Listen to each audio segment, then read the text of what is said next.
Electric current, the rate of flow of charge is called electric current. विद्युत आवेश के प्रवाह की दर को हम विद्युत धारा कहते हैं। It is denoted by I, यानी हम विद्युत धारा को हम आई से हम डिनोटेड करते हैं, और इसका जो एसआई यूनिट जो होता है वो एम्पियर होता है, यानी ए से डिनोट करते हैं।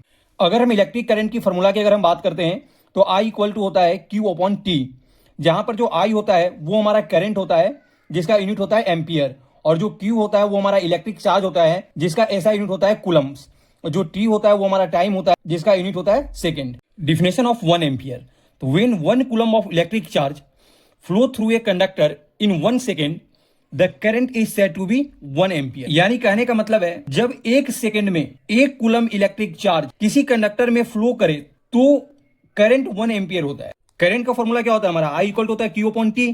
क्यू कितना हमारा है 1 कूलम, और टाइम कितना हमारा है 1 सेकेंड। जब इसको डिवाइड करेंगे तो कितना आ जाएगा हमारा 1, यानी करंट कितना आ गया हमारा 1 एम्पियर।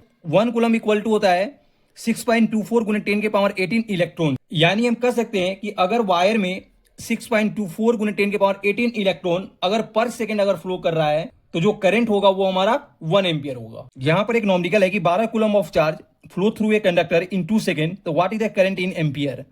यानी कोई एक कंडक्टर है और उस कंडक्टर में 2 सेकेंड में 12 कूलम चार्ज फ्लो करता है तो उस कंडक्टर का एम्पियर कितना होगा। तो हमें पता है कि करंट का फॉर्मूला क्या होता है हमारा, I equal to Q upon T.